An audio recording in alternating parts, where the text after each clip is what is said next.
Hey guys, it's Podge, and in this video we're going to be going over a news post that GGG posted this morning, basically outlining a bunch of changes that they're planning to make to the Delirium content in future patches coming sort of this week, even as of today. So what I'm going to do is I'm going to go through the article. I want to go through the TLDR section first because there is a bit at the bottom that's just for people that can't be bothered to sit here and listen to me read through all of it. So we'll go through that first, and then I'll go back and read it, the more in-depth information anyway. So let's get stuck in. So it's down here. Where are we at? Okay, so it says monster damage, the changes that they're planning to make. Basically, they're saying nerfing the monster damage on a case-by-case basis, adjusting on-death effects, and improving visuals, which is pretty damn good, especially like further into the fog. Some of the monsters, like, they will just, you get like stun locked and completely just destroyed, so I'm pretty glad about this change, to be honest. Rewards: monsters deeper in the mist will count more for progression on the encounter reward bar, which is very good because right now it doesn't make a difference how deep you are in the fog. So the monsters get harder, but you don't get any more rewards. So I think this is a very good change. They've substantially reduced the duration of monster on hit debuffs. And that's great as well, because that's one of the biggest things. There's some very strong slows and things that they just last too long, and you can get multiple of these things stacking on top of each other to the point where your character's basically a potato and you just get deleted. So it's pretty good. I think this is a good change for character defense for sure. On death effects, investigating pack-based mods instead of individual. So that's very good. Like, you'll see them on all the monsters in a pack rather than just one or two with a bunch of different ones. So it'd be a lot easier to sort of telegraph them and avoid them in that way. Balancing to be in line with this anyway. So improving telegraphing. Okay, yeah. Past content in Delirium, adding time to the Delirium encounter when interacting with past content. So like, they're basically extending the time you've got when you're, say, in something like an incursion, or you're doing a betrayal encounter. You'll get more time for the fog, so that maybe they'll make the fog move slower as it as you're doing that past content. So that's pretty good as well. Means you can get better rewards from bosses and stuff. So you don't kill them like 95%, and then the last 5% the fog leaves and you don't get any rewards. So hopefully that's a good change anyway. They are not adding item drop vacuuming, unfortunately. So sorry to tell you that, guys, but apparently they're completely against it, which, I kind of understand. It does add a bit of extra challenge, like, and it does slow down the clear speed a bit if you've got to try and, stop and pick up loot. But, it's not a bad change in my opinion. A depth meter. So they want to add a depth meter basically to show us, how deep in the fog we are, and like how much the monster difficulty is increasing. So I think that's a very good change. They're adding that to the UI, probably next to where the rewards are at the moment. Performance is being investigated, but we're not sure what is causing it yet. So apparently they broke something, and they are trying to fix it, but they don't know what is causing it at the moment. But I'm sure they'll get on top of that and get it out as soon as possible, so don't worry. Visibility, they are working on improving that, which is very, very important, I think. Too many of the past leagues have been the same color on top of the same color, and it's just so hard to see what's going on. Metamorph was bad for that, a lot of black on black, and just couldn't see shit. So, and they're going to make the End Delirium button bindable, which is fantastic. They also say, this is the set of Delirium changes that we are currently working on, and we're very eager to see what you think once they have been deployed. It is worth noting that this manifesto only outlines the changes that we're making to Delirium content. We are aware of bugs separate to these issues that need fixing. Thanks very much for your feedback and patience as we work on these changes. So there you go, there's the TLDR anyway. Let's go up to the top and we'll actually read through it properly. So, Delirium monster damage. They say, as you travel deeper into the mist, the life damage and rewards of monsters become higher.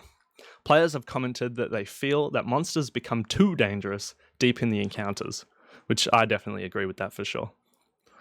Monster damage bonus scales up to 30% increased at absolute most. We are reviewing all of the Delirium monsters and skills to find any that are overtuned, and we'll be making adjustments to any so that they might be dealing disproportionate damage. So they're going to check and see if there's any like real outliers and then sort of rein those back in a bit. So I think that's very good.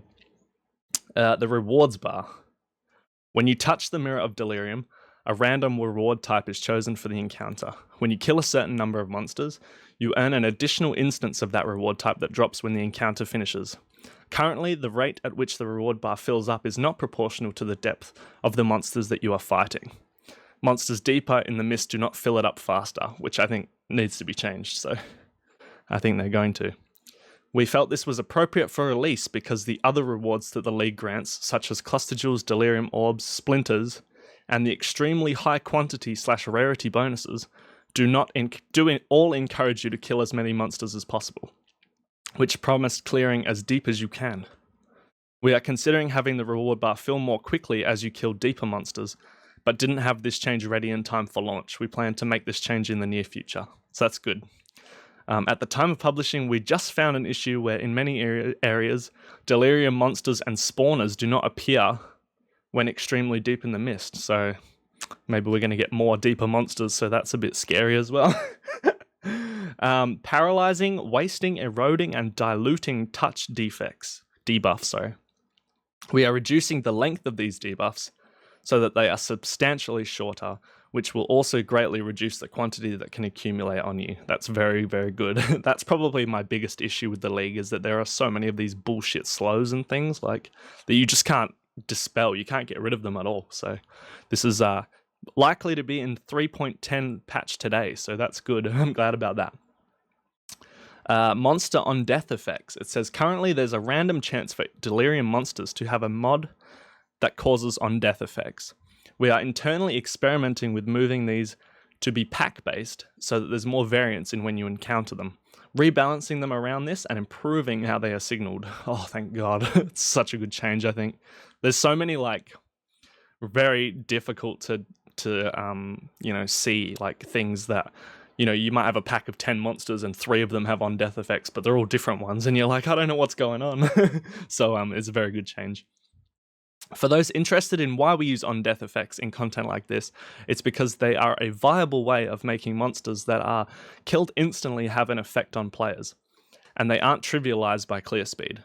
Few to no other mods we can put on these monsters make any difference normally, because they are eradicated by powerful builds in seconds. So yeah, what they're basically saying is builds that like can kill a pack and be on like 3 screens away within 2 seconds. Like it doesn't matter to those characters. So they kind of add them just to sort of add a bit of challenge to those those kind of builds. We're going to be toning these down either way, so that's good. I'm glad about that. Delirium alongside previous content. This is where they mentioned about increasing the Delirium timer, so that's good. Delirium increases difficulty and reward for all other Path of Exile content. However, players have reported that it does not feel worthwhile to run past content under the effects of Delirium because you lose precious time dealing with that content's overheads. We plan to add bonus time to the Delirium event when you trigger past content. So, like as I said, incursions, betrayals, anything like that, which is very good, in order to make up for this. The amount of time bonus will vary from content to content to make it fair, so that's good. It's not just going to be like a set amount of time for all the things, I think that's a good change.